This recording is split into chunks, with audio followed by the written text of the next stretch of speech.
Hey everybody, Toby Milroy here again, Vice President for AMS, and thanks so much for tuning in again today with this quick video.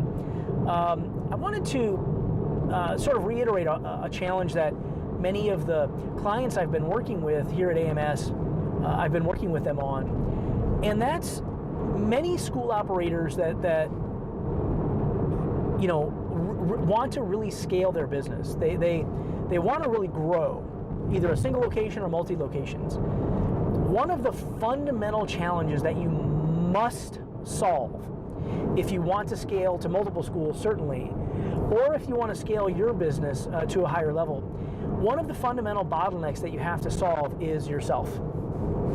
Does that make sense? You know, in the book, The 21 Irrefutable Laws of Leadership, the first law of leadership is called the Law of the Lid. And the Law of the Lid uses the Ray Kroc story, the Ray Kroc McDonald's story, to illustrate a principle. And I know, you know, in our industry, anything with a Mick in front of it turns into an evil discussion, right? But McDonald's is a brilliant case study in systemization. You know, you can argue about what their quality standards are, but McDonald's doesn't promise that they're going to be the best burger, do they?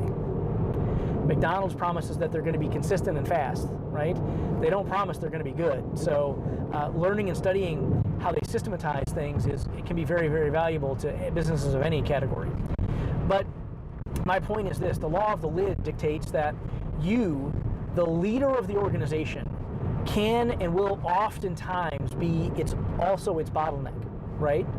If you are if every bit of knowledge that flows into your organization must flow from you, or if every bit of strategy or skill or tactic or technique, whatever, has to flow only from you, then that means the organization can only move as fast as you can. So here's my point for today. If you want to grow a single school or grow a multiple school organization, one of the things that you must solve, and let me say two things really, is you have to have staff development systems. You have to have other people who can do the things that you need to do every day, so that it doesn't have to be just you. So you don't have to feel like you're the Lone Ranger, you know, or you're out on an island all by yourself, and you're surrounded by you know, water with sharks in it every day, and you just don't have any help, right? So it's up to you. You must have a staff development system tightly integrated into your school's curriculum. And I could go on and on for days about this, but the fundamental principle for today is just this. Look at your curriculum. Look at the lessons that you're teaching to students from white belt all the way through black belt, second degree, third degree, fourth degree. Are you preparing them with the skill sets that they need in order to be productive staff members? And it's not that every student in your school, you know, or their families, frankly, want to be an instructor, you know, for the rest of their career. But some will be inspired to do that.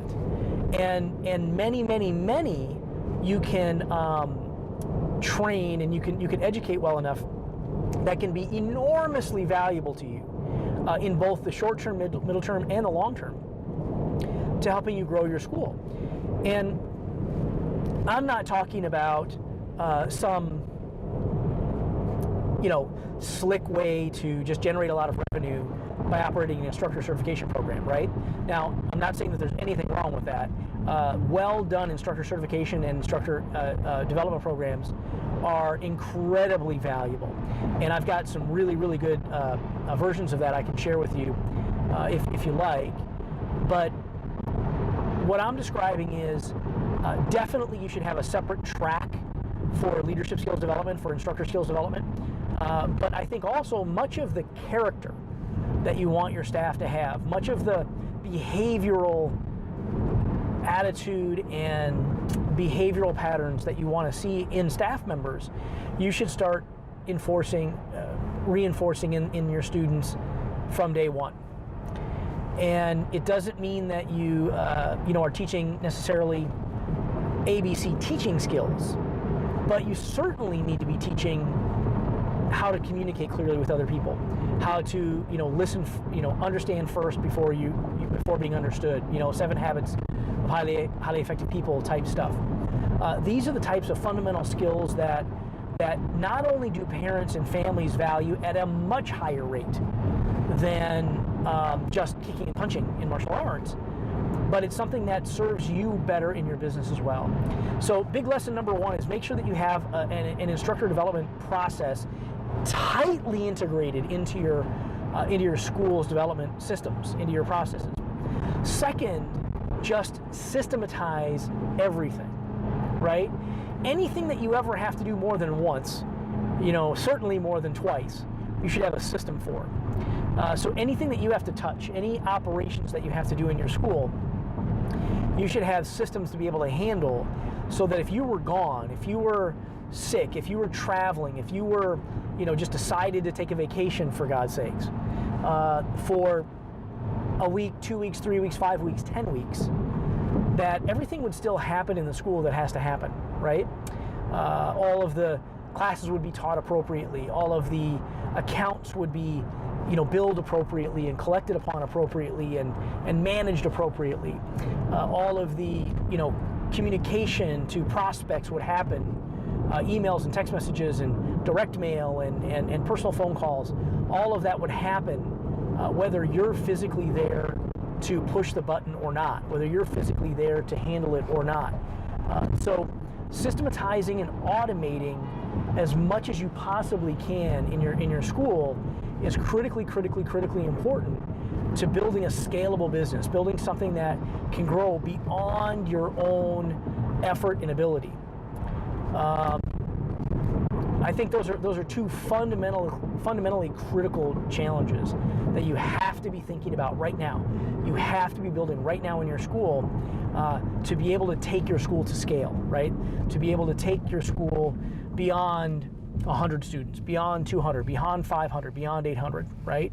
It can't just be about you. It can't just be about your personal character, your personal ability to hustle, your personal ability to, keep all the balls in the air.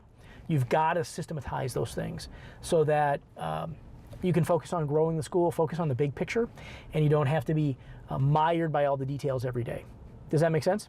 So I hope that's useful for you. Systematize everything, especially systematize your staff development processes and systems. Make sure that you have that tightly integrated into your school systems. So I hope that's helpful for you. If you have any questions about that, feel free to hit me here. Send me an email, send me a chat, whatever the case might be. Chat with our folks here at the office, and we'll be able to sit down and set up a time to chat with you about all that stuff, and perhaps even help you automate and systematize your school at a level you may never have even thought was possible. So I hope that's useful for you. Speak to you soon. Thanks again.